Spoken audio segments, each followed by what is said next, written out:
우리 옆에 있는 분들과 인사하십시다. 할렐루야, 반갑습니다. 오늘 주신 하나님의 말씀은 호세아 14장 1절부터 9절까지 말씀이 되겠습니다. 구약 성경 호세아 마지막 장 14장 1절부터 9절까지 우리 함께 읽겠습니다. 이스라엘아, 내 하나님 여호와께로 돌아오라. 내가 불의함을 인하여 엎드려졌느니라. 너는 말씀을 가지고 여호와께로 돌아와서 아뢰기를 모든 불의를 제하시고 전한 바를 받으소서. 우리가 입술로 수송아지를 대신하여 주께 드리리이다. 우리가 아수르의 구원을 의지하지 아니하며 말을 타지 아니하며 다시는 우리의 손으로 지은 것을 향하여 너희는 우리 신이라 하지 아니하오리니 이는 고아가 주께로 말미암아 긍휼을 얻음이니이다 할지니라.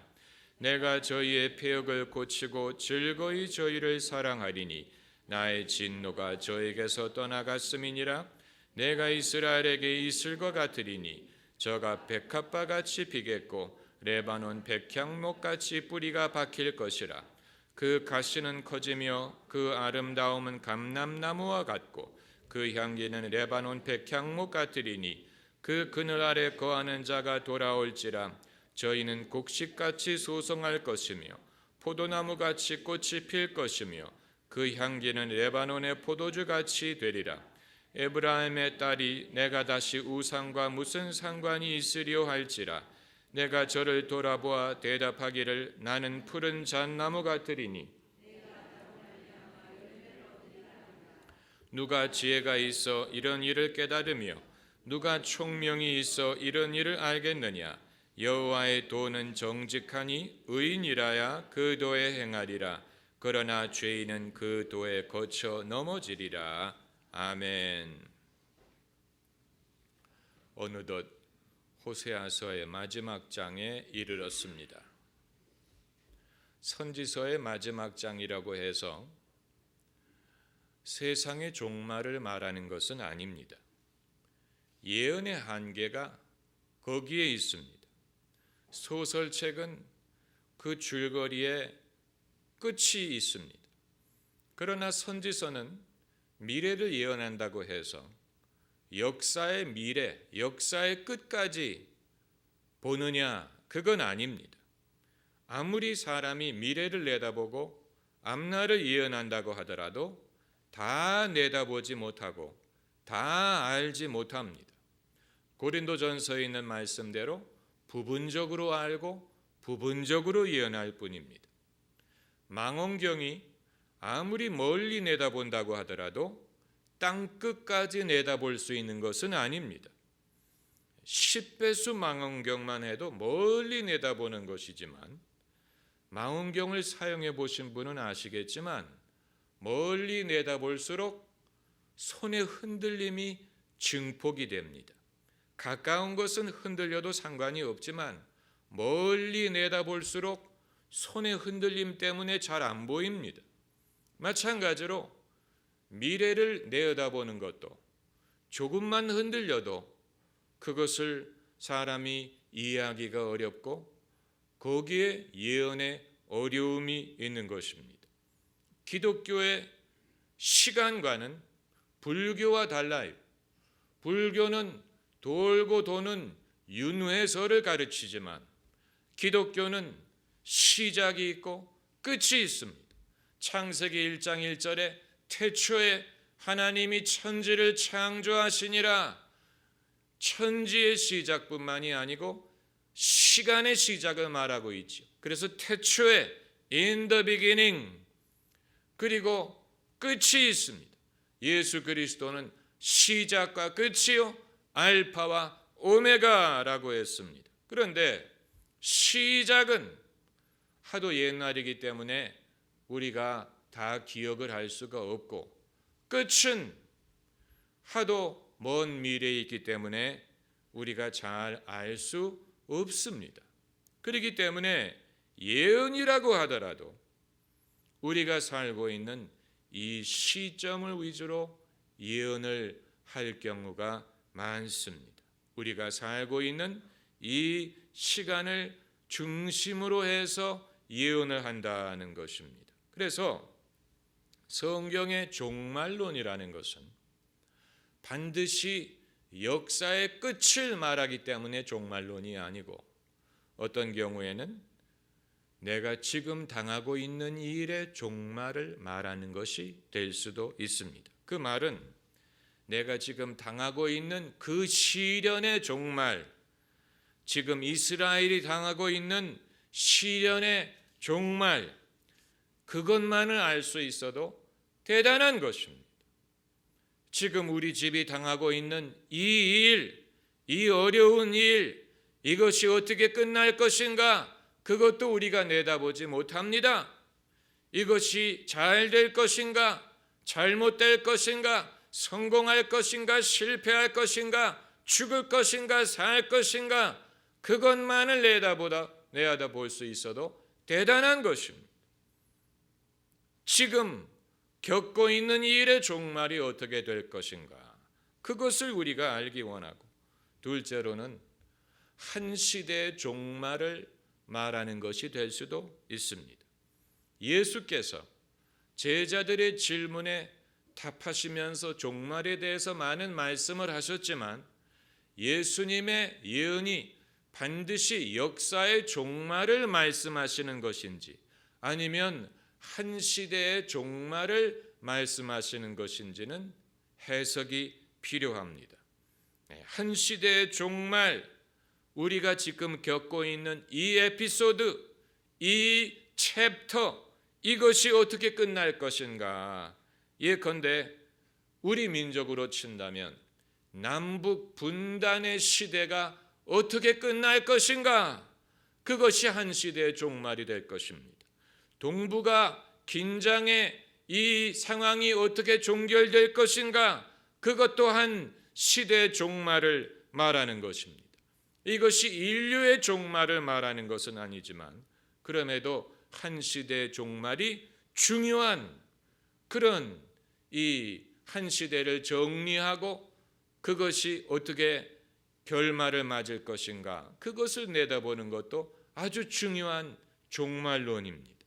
그리고 세 번째는 언제인지는 알 수 없지만 먼 훗날 하나님이 당신의 백성의 구원을 위하여 이루실 이 일을 내다보는 그런 예언도 섞여 있습니다. 우리가 선지서를 읽을 때 많은 해석과 지혜가 필요한 이유는 지금 당하고 있는 이 일의 종말과 한 시대의 종말과 먼 훗날에 일어날 일과 그리고 역사의 종말, 이 모든 종류의 예언이 섞여 있다는 사실, 이 모든 것이 섞여 있기 때문에 걸러내는 작업이 어렵습니다.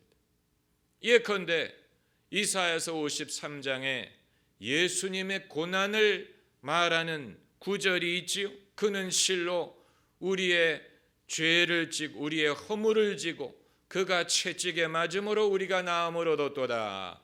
예수님의 고난을 말하는 구절이 있지만, 이사야서에서는 또한 사자가 풀을 먹고 사자와 이 양이 같이 놀고 그런 먼 미래를 내다보는 예언이 섞여 있습니다. 그렇기 때문에 어느 것이 어느 것인지 분별하는 작업을 하기 위해서는 상당한 해석과 지혜가 필요합니다.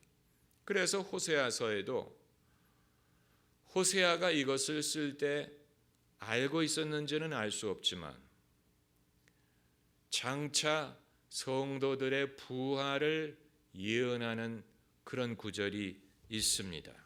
오늘 읽지는 않았지만 13장 14절을 보면 13장 14절을 같이 읽어봅시다. 내가 저희를 음부의 권세에서 속량하며 사망에서 구속하리니 사망아 내 재앙이 어디 있으며 음부야 내 멸망이 어디 있느냐. 뉘우침이 내 목전에 숨으리라. 어디서 많이 들어본 것 같지 않습니까? 고린도 전서에서 사도 바울이 부활에 대하여 말하면서 이 구절을 인용했습니다. 사망아 내 쏘는 것이 어디 있느냐? 무덤아 내 이 멸망하는 것이 어디 있느냐? 이것이 이 구절을 인용한 것이었습니다. 그러니까 호세아 선지자가 이 예언을 할 때 당시 알고 있었는지는 알 수 없지만 그가 먼 훗날 아직 이루어지지 않았습니다. 먼 훗날 성도들이 죽음에서 부활할 것을 내어다봤다는 거죠. 먼 훗날 성도들의 부활을 예언했습니다. 죽음을 이기게 될 것을 예언했습니다.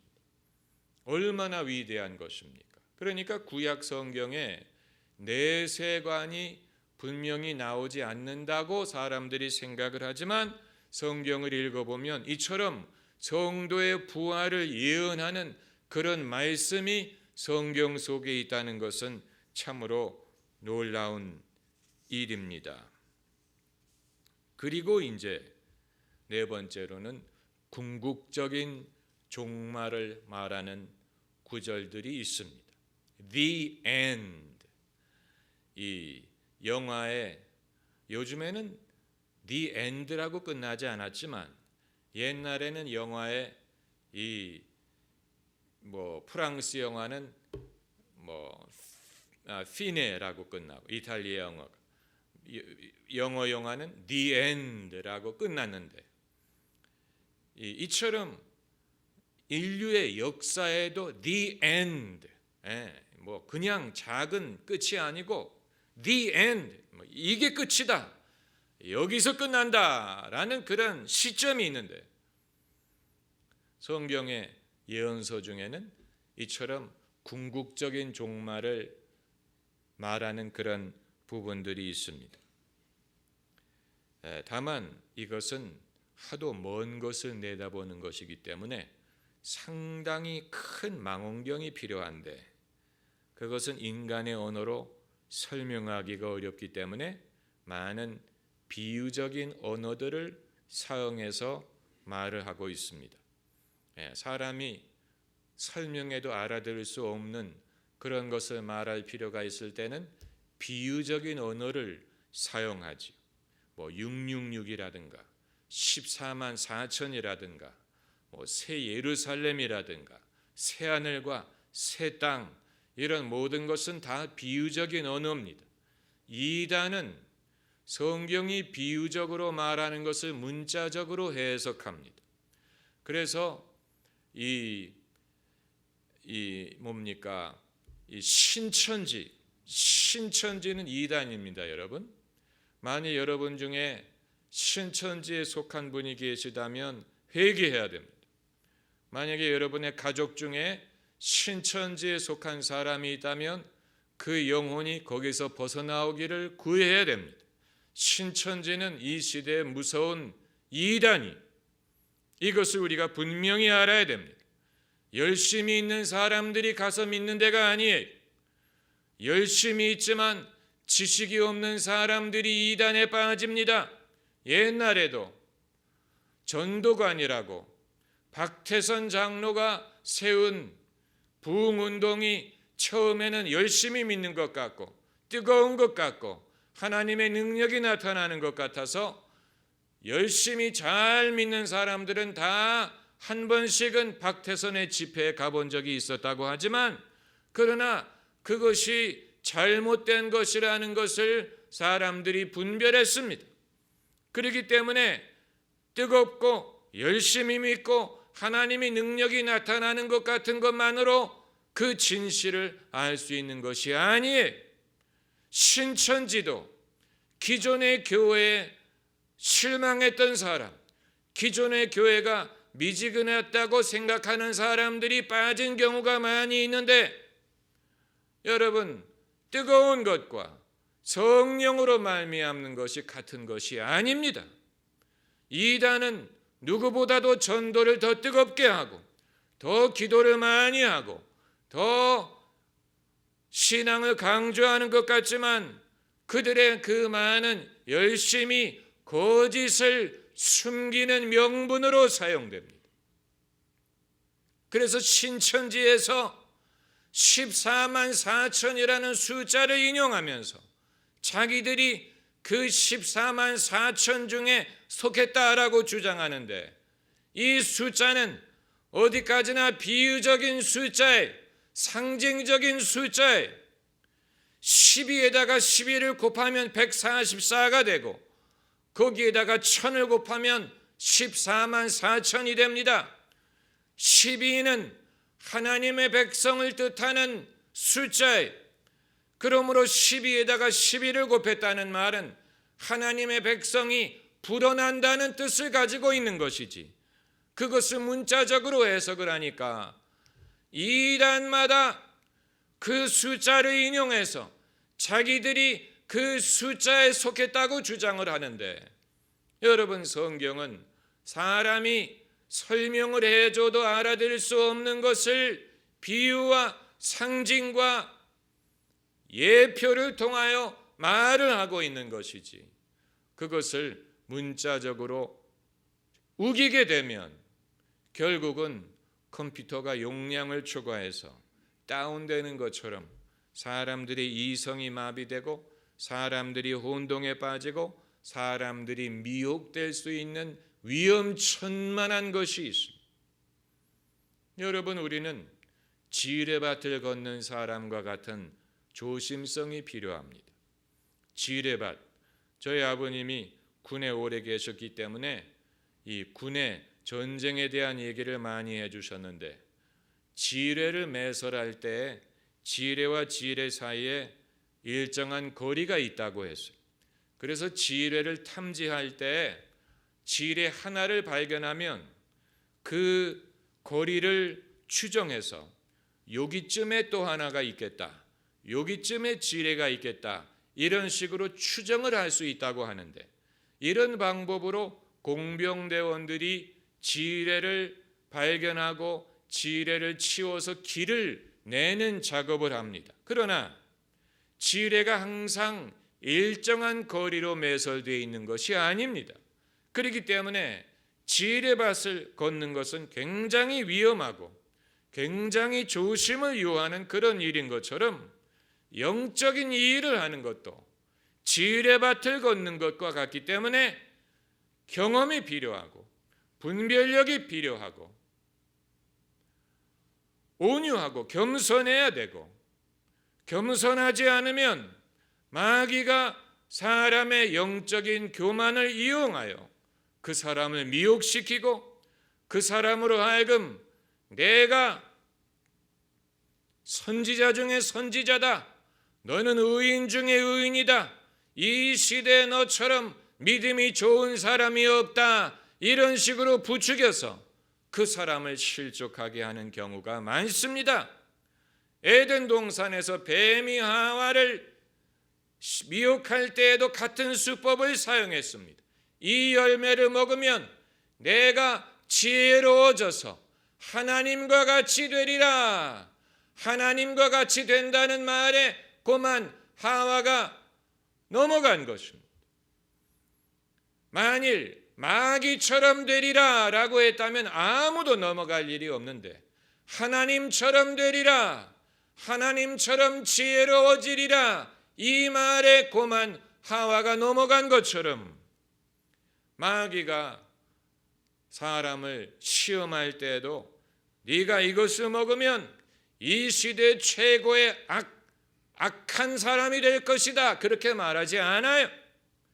내가 이것을 먹으면 이 시대 최고의 의인이 되리라, 이 시대 최고의 선지자가 되리라, 영험한 사람이 되리라, 이런 식으로 사람을 부추겨서 그 사람으로 하여금 금단의 열매를 먹게 하고 영혼을 마귀에게 팔게 만드는 것입니다. 아주 중요한 것입니다. 영적인 분별력은 아무리 강조해도 지나치지 않습니다.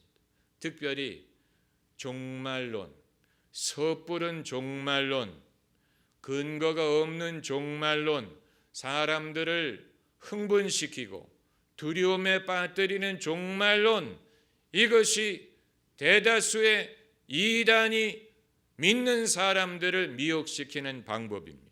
종말론을 강조하고 성경을 이상하게 왜곡시켜서 자기들의 주장에 부합한 그런 종말론적인 가르침을 퍼뜨립니다.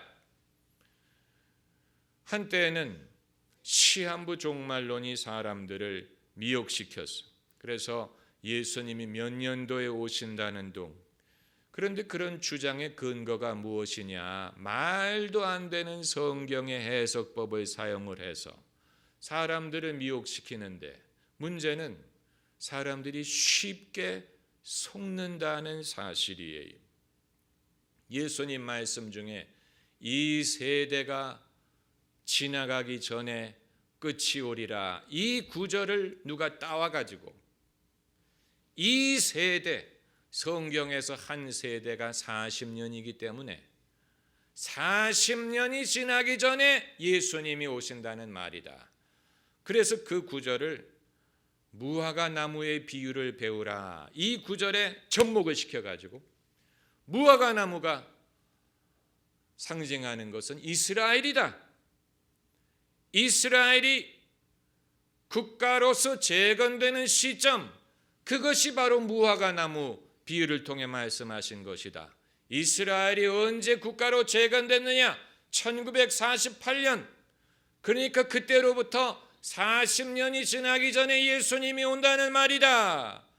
그래가지고 1988년에 예수님이 재림하신다라고 주장하는 사람들이 있었습니다. 문제는 그런 가르침을 사람들이 옳시구나 하고 받아들였다는, 우리가 생각해 보면 말도 안 되는 일이죠. 그게 바로 코에 걸면 코걸이, 귀에 걸면 귀걸이에. 그런데 그럴 수도 있겠지라고 생각하는 사람들에게는 별 피해가 없을 수 있지만, 정말로 예수님이 88년에 오시면 학교를 왜 다니며 직장을 왜 다니며 이런 식으로 학교도 그만두고 직장도 그만두고 교회에 모여서 예수님의 재림을 기다리면서 기도만 하는 사람들이 88년이 지나갔는데도 아무 일이 일어나지 않으니까 실망하는 데서 끝나면 모르겠는데, 아예 교회를 떠나고 기독교 신앙을 버리고 더 이상 신앙으로 돌아오지 않는 사람들이 많아요.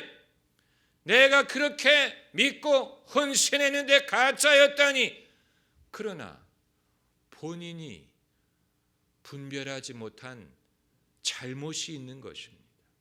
성경 어디에 종말이 가까우면 학교 다니지도 말고 일하지도 말고 하던 일 그만두라는 성경 구절이 어디 있습니까? 그건 무책임한 일이지요. 그러므로 우리가 특별히 종말론, 성경을 해석하는 부분에 있어서는 많은 지혜와 경험과 분별력이 요구됩니다.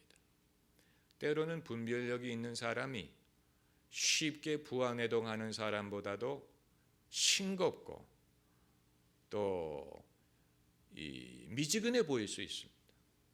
쉽게 부안해동하는 사람은 금방 뜨거워지는데, 좀 지켜보자, 판단해보자, 분별하자라는 사람은 좀 싱거워 보여.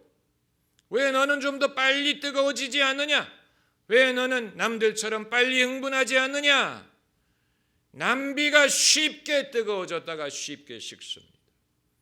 우리가 원하는 뜨거움이든 성령의 충만이든 하나님의 능력은 그렇게 쉽게 뜨거워졌다가 쉽게 식는 것이 아니에요. 그건 누구든지 알 수 있는 일입니다. 많은 사람들이 사랑을 일시적인 감정으로 혼동해서 쉽게 뜨거워지는 것을 가지고 사랑인 줄로 생각하고 사랑에 빠졌다라고 생각하는데, 그러나 정말로 사랑인지는 어느 정도 두고 봐야 되고 시험해 봐야 됩니다. 분별해야 됩니다. 과연 이게 정말 사랑인지, 정말 애정인지, 아니면 감정적인 것인지, 일시적인 것인지, 일시적으로 흥분한 것인지. 사람은 얼마든지 자신의 감정에 속한 것이라든가 자신의 인생의 중요한 일에 대해서는 검증하고 그것을 때로는 테스트하고 기다려보고 인내하고 열매를 보고 그리고 판단해도 늦지 않습니다. 여러분, 그것은 냉정한 것이 아니고 미지근한 것이 아니고 지혜로운 것이고 책임 있는 것이고 그리고 경험이 있는 베테랑의 모습이에요. 경험이 있는 베테랑, 신앙의 베테랑이 있어요. 베테랑이란 말은 참전 용사라는 말이 실전의 경험이 있는 선배라는 뜻입니다. 베테랑, 육사를 갓 졸업한 소위보다도 하사관으로 뼈가 굵은 직업군인이 훨씬 더 경험이 많아요. 훨씬 더 베테랑이에요. 그 사람이 사실은 더 많은 경험을 갖고 있는 것처럼 어떤 경우에는 신학교 졸업장이든 무슨 어떤 젊은 열정보다도 오랫동안 신앙생활을 하고 교회를 다니고 성경을 연구하고 이런저런 것을 많이 본 일반 성도가 훨씬 더 지식도 많고 신앙의 경험도 많고 관록이 많습니다. 그것을 과소평가하면 안 됩니다. 과소평가하면 안 됩니다. 의학적인 지식은 연구소에서의 실험 결과만을 가지고 얻어지는 것이 아니고 실제로 환자들을 접해서 환자의 이 경험을 바탕으로 하는 데이터가 있어야 됩니다. 그것을 뭐라고 부릅니까? 환자들을 통해서 얻는 데이터를 뭐라고 부릅니까? 임상경험이라고. 임상경험이 필요합니다. 그것이 있어야 의학을 제대로 발전시킬 수가 있는 것입니다. 그러기 위해서는 임상경험을 충분히 얻기 위해서는 무엇을 많이 접해봐야 됩니까? 환자들을 많이 접해봐야 됩니다. 질병을 앓고 있는 환자들을 많이 접해봐서 사람이 병이 들 때 이런 증상이 있더라. 사람이 병이 중할 때 이런 일이 일어나더라. 사람이 회복할 때는 이런 식으로 회복하더라. 그게 전부 다 임상 경험이에요. 마찬가지로 신앙도 결국은 믿는 사람들을 많이 접해봄으로써 참된 믿음, 일시적인 믿음, 또 알곡과 쭉정이 지속되는 열매 맺는 믿음과 그렇지 못한 믿음의 경우를 우리가 접해봐야 됩니다. 이런 경우에는 그때는 내가 그 사람이 옳은 줄로 알고 그 사람이 잘 믿는 줄로 알았는데 시간이 지나고 보니까 그것이 진짜 믿음이 아니더라. 진짜 믿음은 이런 속성을 갖고 있더라. 그건 임상 경험을 통해서만 알 수 있는 것입니다. 사람들을 접해봐야 돼. 교회 다니는 사람, 신앙인들을 접해보고 생각하고 듣기도 하고 생각하니 참이 지시로다. 죄악 벗은 우리 영혼은 기뻐 뛰며 주를 보겠네. 그 구절은 제 말씀드리고자 하는 것과는 상관이 없지만 듣기도 하고 생각하니 정말 마음에 드는 구절이 듣기도 하고 생각을 해야 돼. 하나님이 우리에게 생각할 수 있는 능력을 괜히 주신 것이 아닙니다. 듣기도 하고 생각해야 됩니다. 느끼기도 하지만 생각하기도 해야 됩니다. 이 두 가지가 병행하는 것입니다. 같이 성장하는 것입니다. 하나님이 괜히 우리에게 생각하는 기능을 주신 것이 아니에요. 듣기도 하고 생각해야 됩니다. 성령의 역사를 믿고 환영하고 의지하지만 성령의 역사를 분별할 수 있는 지혜가 필요합니다. 고린도전서 14장을 읽어보세요. 성령의 은사에 대한 가르침입니다. 특별히 예언과 방언과 방언 통역에 대한 말씀이 거기에 나와 있는데 고린도전서 14장에 계속해서 등장하는 단어가 분별이란 말이에요. 분별할지니 예언은 두세 사람이나 하고 나머지는 분별할지니 분별하라는 말이 있어요. 예언을 멸시치 말고 선한 것은 취하고 악한 것은 버리라. 예언을 멸시하면 안 되지만 악한 것을 버릴 줄 알고 선한 것을 취할 수 있는 분별력이 있고 그리고 예언을 우리가 소화할 수가 있는 것입니다.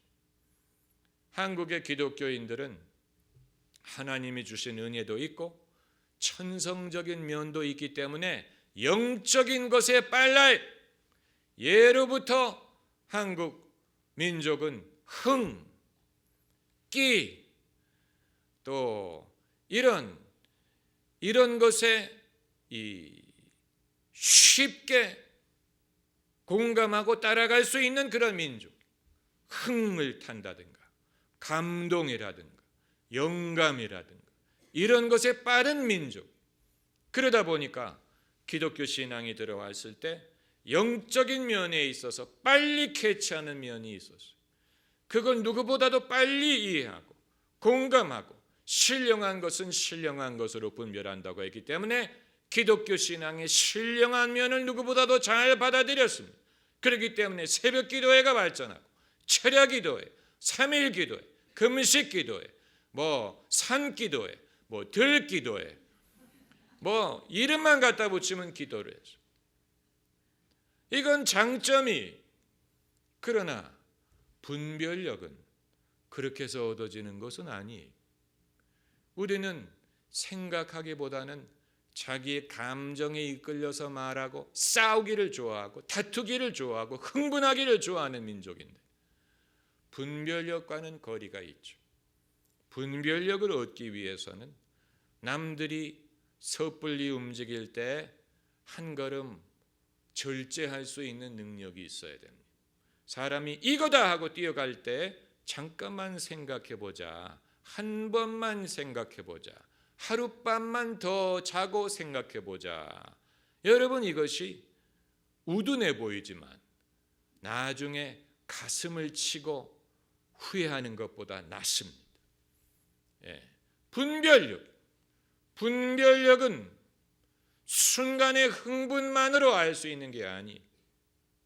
우리가 가끔 대화할 때 당장은 뭐라고 대답할지를 몰랐지만 뒤돌아서서 생각하면 그때 내가 이런 대꾸를 할 걸 이렇게 생각이 날 때가 있죠.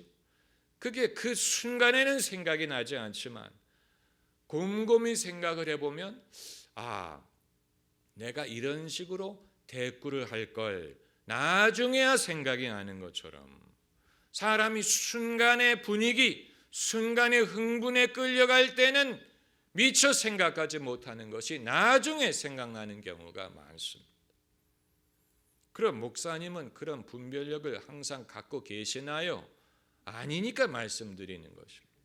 우리가 다 마찬가지. 사람들은 흥분하기 좋아하고 지금 당장 결과를 보기를 원하는 쇳불도 단김에 빼려는 그런 우물가에서 숭늉 달라는 그런 성급함이 있지만 그러나 영적인 것은 돈을 잃는다든가 투자를 잘못하는 것은 돈을 잃는 것으로 끝나지만 영적인 것에 실수를 하게 되면 사람의 영혼을 잃어버릴 수가 있습니다. 그렇기 때문에 더 심각한 것입니다. 돈을 잃어버리는 것은 돈을 잃어버리는 것으로 끝나면 돼요. 그러나 영혼을 잃어버리는 것은 너희가 무엇을 주고 내 목숨과 바꾸겠느냐? 무엇을 주고 영혼과 바꾸겠느냐? 온 세상을 얻고도 자기 영혼을 잃으면 무엇이 유익하겠느냐? 영혼을 잃는 것은 정말 대신할 수 없는 중대한 손실이기 때문에 영적인 것에 있어서는 많은 지혜와 판단과 또 인내가 필요합니다. 이 여러분 중에 이단이라든가 사입이라든가 또 예수님이 말씀하셨지요.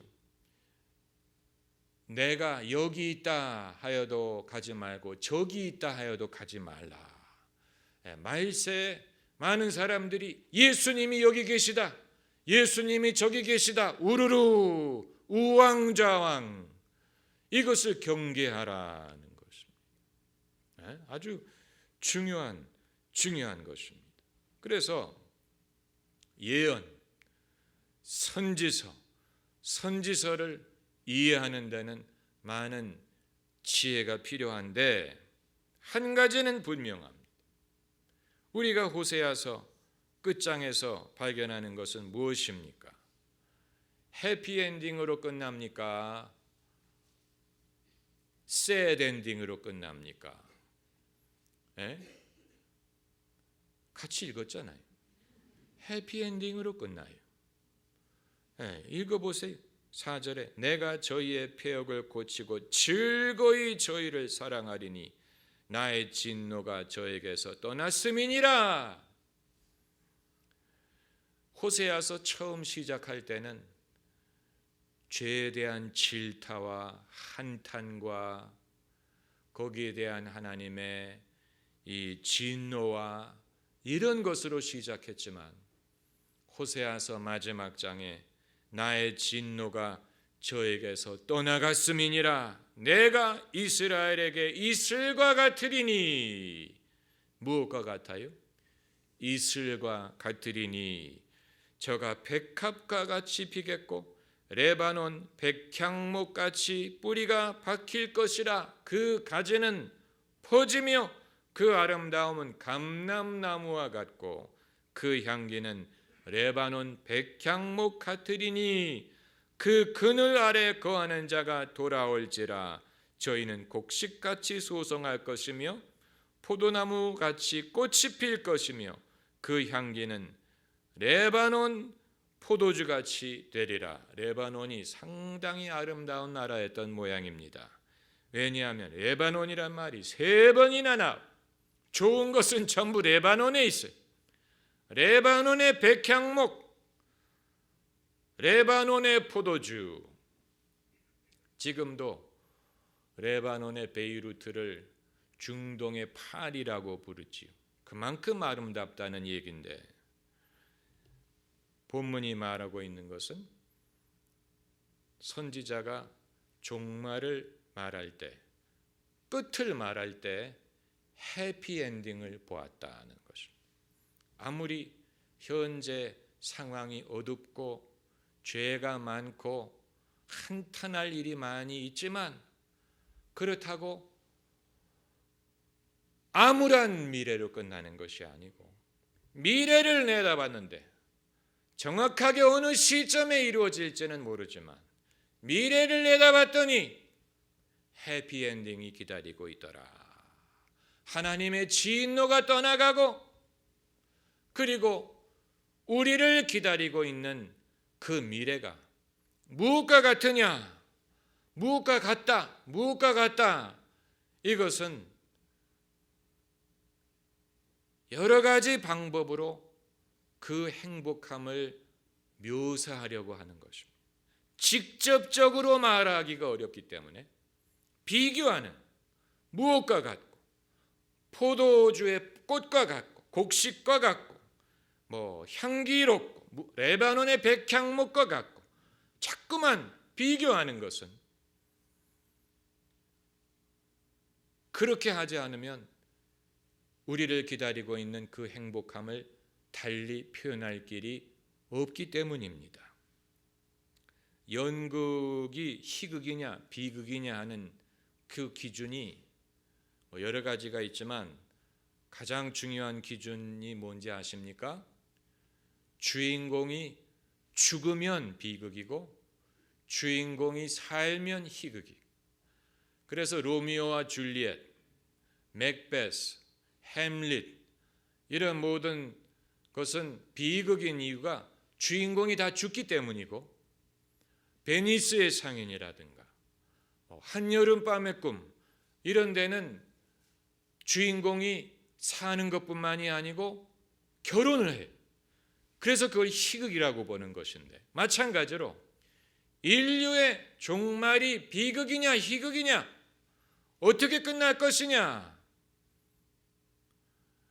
다 죽고 멸망하면 그건 비극이지요. 그런데 그게 아니고 풍성함과 아름다움과 생명과 흥함과 즐거움이 기다리고 있으면 당연히 그것은 해피엔딩입니다. 저는 이 본문을 읽을 때 마음속에 어떤 노래가 생각이 났냐면, 어렸을 때 초등학생 때 배운 노래입니다. 커다란 꿀밤 나무 밑에서 그대하고 나하고 정다웁게 얘기합시다. 커다란 꿀밤 나무 밑에. 그 노래 안 배우셨어요? 불행한 아동 시절을 보내신 분. 어렸을 때는 그런 노래를 배워야 돼. 커다란 꿀밤 나무 밑에서 그대하고 나하고, 뭐 다른 이상한 걸 하자는 게 아니고 정다웁게 얘기합시다. 행복함을 그런 식으로 노래하는, 커다란 꿀밤 나무 밑에서 친한 당신과 내가 정다웁게 얘기합시다. 행복함을 노래하는. 이 칼리토스 웨이라는 영화를 보면 이 주인공이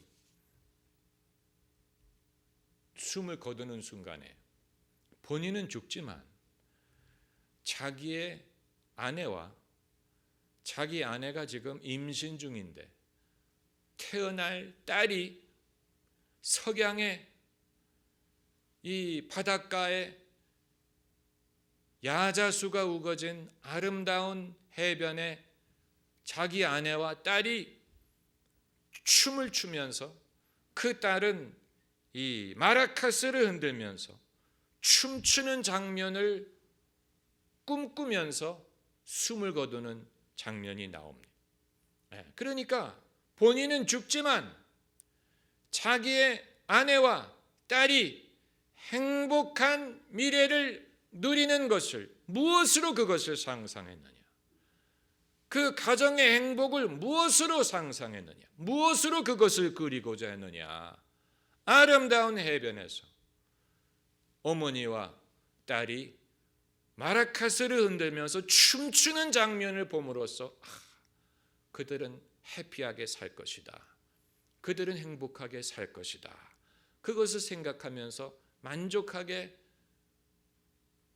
미소를 지으면서 세상을 떠나는. 마찬가지로 하나님이 우리에게 예언을 주실 때 결국은 잘 될 것이다 라는 것을 무엇으로 설명하시겠습니까?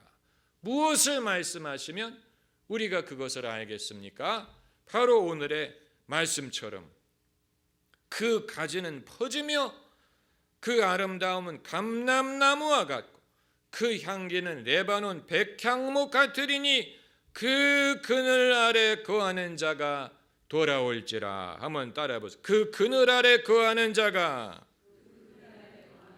돌아올지라. 이것은 인간의 궁극적인 행복을 말하는 것입니다. 인간의 궁극적인 행복. 왜 현재 인간이 그런 행복을 누리지 못하는지는 알 수 없지만 하나님은 미래를 내다보는 이들에게 이처럼 행복한 미래를 꿈꾸게 하시는 것입니다. 할렐루야. 기도하십시다.